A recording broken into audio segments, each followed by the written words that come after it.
अगर आपको सारे राज को साइंटिफिक रीति से या चक्र की रीति से जानना है तो हमारी चैनल पर सब कुछ मिलेगा।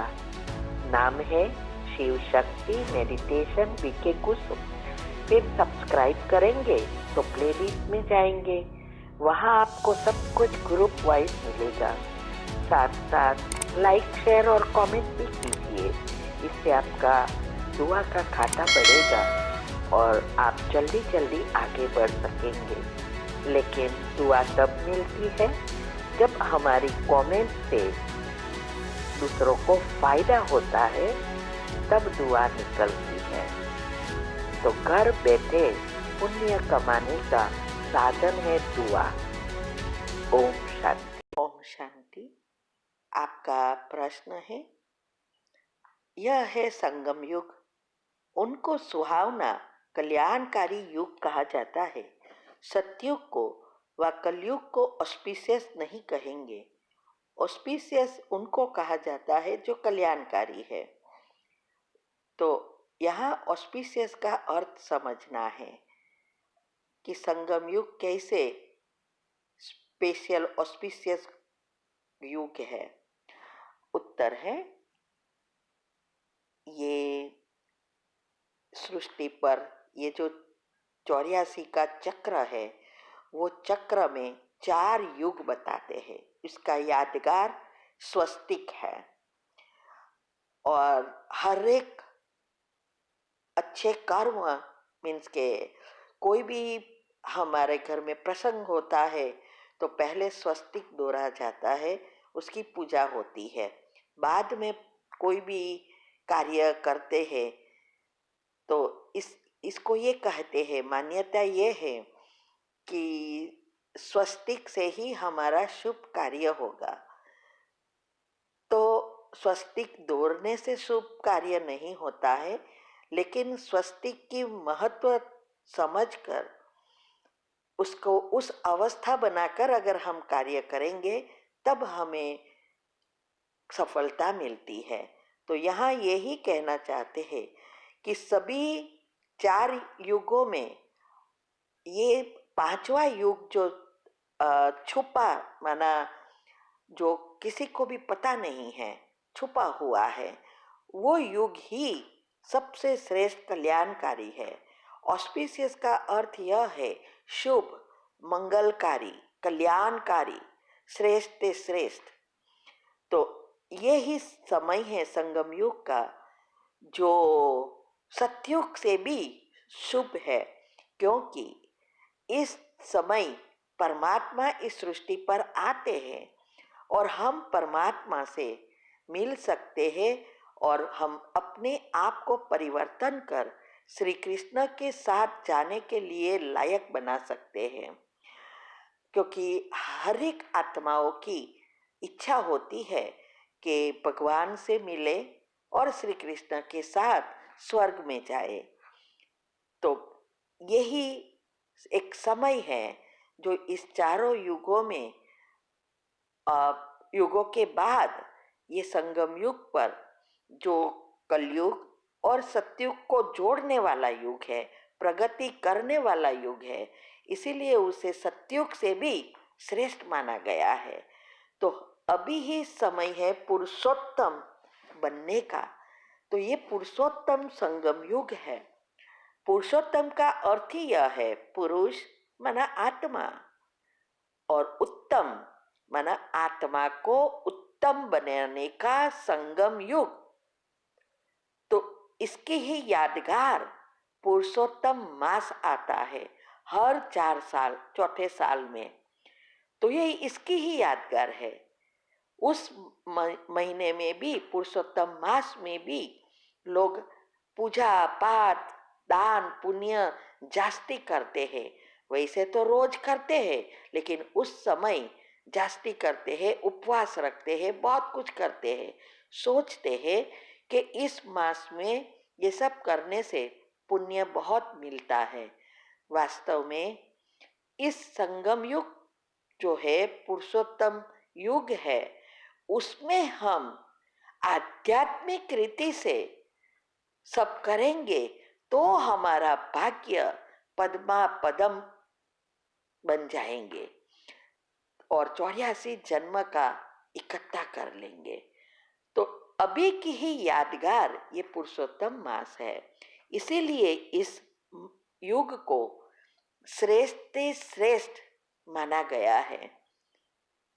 तो हमें भी इसका पूरा फायदा लेना है और हमारे ये जो भी स्थूल में भक्ति में करते हैं पुरुषोत्तम मास में, वो हमें सूक्ष्म में अभी करना है।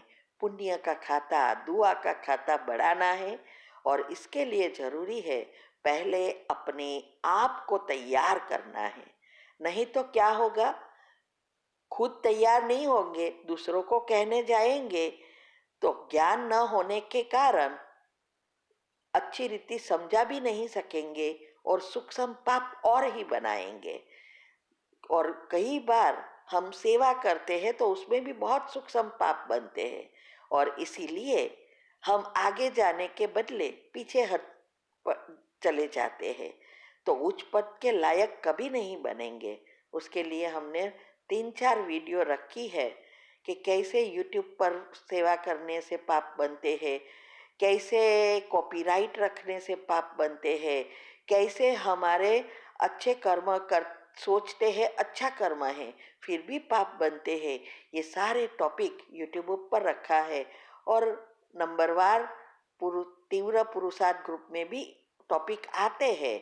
कभी कभी रोज कोई ना कोई टॉपिक डालते हैं, तो उसको अच्छी रीति देखना है, समझना है और जो टॉपिक अच्छा लगे उसको स्टार करके रखो, डिलीट नहीं कर दो, तो आपको जब भी सुनना है तो सुन सके। तो ये ऑस्पिशियस समय चल रहा है सबसे श्रेष्ठ, तो हमें पूरा लाभ लेना है। ओम शांति। प्रश्न है, आज मुरली में आया यह है कल्प का संगम युग। उन्होंने फिर युगे युगे कह दिया अच्छा सतयुग और त्रेता का संगम, त्रेता और द्वापर का संगम, द्वापर और कलयुग का संगम, फिर कलयुग और सतयुग का संगम, तो 4 संगम हो गए। तो अवतार भी 4 ही होना चाहिए भगवान के, फिर 24 अवतार क्यों कहते हैं? ये सब बातें धारण करने की है, ये समझना है। उत्तर है, शास्त्रों में 24 अवतार भगवान के बताए हैं। तो भगवान का यहाँ कहने का भावार्थ यही है कि अगर भगवान शायद आते भी युगे युगे कहा है ना, तो युगे युगे आते भी तो 4 बार आते हो, क्योंकि 4 ही संगम होता है। तो 24 कहाँ से लाए, ये बाबा समझाना चाहते हैं। क्योंकि वास्तव में वैसे तो 4 बार भी आते ही नहीं है। अगर वो आते हर युग में तो फिर कलयुग भी नहीं आता, सतयुग त्रेता ही चलता। लेकिन वो तब आने की उनको जरूरत ही नहीं होती है, क्योंकि आत्माओं की शक्ति अच्छी रहती है, बढ़ती है। उसके बायोलॉजिकल क्लॉक और स्लीप साइकिल एक्यूरेट होने से बैटरी चार्जर जो डेल्टा निंद्रा है वो भी अच्छी रीति काम करता है। तो बैटरी भरती है, यूज होती है, ये चलता रहता है। लेकिन जब आत्मा रूपी बैटरी जो है वो अंत में जब एकदम खलास होने वाली है, अर्थात वो चार्ज भी नहीं हो रही है जितनी चाहिए उतनी, क्योंकि पाप कर्म बढ़ जाता है और तब ही परमात्मा को आना पड़ता है। तो ये संगम युग पर ही वो आते हैं और ये सृष्टि परिवर्तन कर सभी आत्माओं की बैटरी चार्ज कर फिर से संपूर्ण सुख प्राप्त करने का रास्ता बताते हैं। तो इसीलिए यहाँ सिर्फ कहते हैं कि ये सब बातें राज जो परे है, वो सब राजों को समझने के लिए ये ज्ञान को धारण करना पड़ता है बुद्धि में। हमने ये सब राज, बहुत सारे राज यूट्यूब पर रखे हैं। आप प्लेलिस्ट में जाएंगे तो सब ग्रुप वाइज है और स्पेशल टॉपिक में भी सारे रहस्य है। तो यहाँ वहाँ फाफा मारने के बजाय एक ही चीज़ पर ध्यान देंगे, जिसके जैसा बनना है उनको फॉलो करना है। जैसे ब्रह्मा बाबा को जैसा हमें बनना है, तो सब ब्रह्मा बाबा को ही फॉलो करना है। लेकिन जब हम नए नए होते हैं, जो भी नए आए हैं, उसको ये पता ही नहीं चलता कि कैसे ब्रह्मा बाबा को फॉलो करना है। तो बाबा ने दूसरा ये बताया कि जो भी महारथी है, जो अच्छा तीव्र पुरुषार्थ करते हैं, जो अच्छा मंथन करते हैं और वो अपने आप को परिवर्तन किया है, उसको फॉलो करो, तो ब्रह्मा बाबा जैसा बन जाएंगे और शिव के समान बन साथ जा सकेंगे। तो ये बातें समझाना चाहते हैं। ओम शांति।